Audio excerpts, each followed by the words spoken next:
Nellore Sri Chaitanya junior college freshers day కి ముఖ్య అతిథిగా హాజరైన డీఎస్పీ శ్రీనివాసులు ప్రతిభావంతులైన విద్యార్థులకు సత్కారం అందించారు. ఇంటర్మీడియట్ భవిష్యత్తుకు కీలకమని తెలుసుకుని విద్యార్థులు సోషల్ మీడియాకు దూరంగా ఉంటూ క్రమశిక్షణతో తమ లక్ష్యాలను సాధించాలని ఆయన పిలుపునిచ్చారు. ఈ కార్యక్రమంలో శ్రీ చైతన్య జూనియర్ కాలేజ్ అధ్యాపకులు, అధ్యాపకేతర సిబ్బంది, విద్యార్థుల తల్లిదండ్రులు, తద్యార్థులు తదితరులు పాల్గొన్నారు.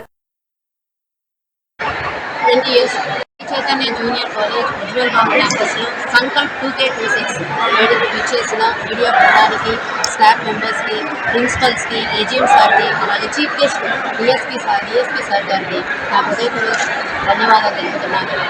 ఈరోజు శ్రీ చైతన్య జూనియర్ కాలేజ్లో మేము ప్రశస్తి కండక్ట్ చేయడానికి కారణం ఏంటంటే, కొత్తగా జాయిన్ అయిన జూనియర్స్ని ఆహ్వానిస్తూ వాళ్ళల్లో ఆత్మవిశ్వాసాన్ని పెంచడానికి, ప్రతిభను పెంచడానికి మేము ముఖ్య ఉద్దేశం. అలాగే విద్యార్థులకు మంచి భవిష్యత్తుని అందించడానికి మంచి ఫౌండేషన్ అందించడమే మా లక్ష్యం.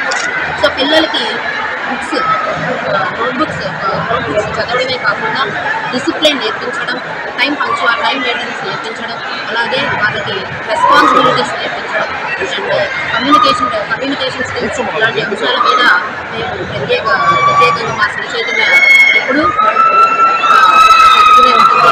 అలాగే ఈరోజు చేసిన స్టాఫ్కి, అలాగే కృషి చేసిన మా మేనేజ్మెంట్కి అందరికీ హృదయపూర్వక ధన్యవాదాలు తెలుపుతున్నాం. సో ఈ యొక్క మీడియా ద్వారా ఈ మంచి కార్యక్రమాన్ని మరింత అందరికీ అందిస్తారని thank you so much. Special DSP గారికి స్పెషల్లీ హార్ట్ఫుల్గా థ్యాంక్ యూ. సరే, నా పేరు సరితా రెడ్డి.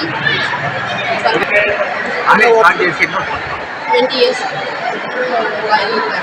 స్టార్ట్ అయ్యి 20 years. ఈ యొక్క కార్యక్రమం ద్వారా పిల్లల్లో నైతిక విలువలు, డిసిప్లిన్ దానికి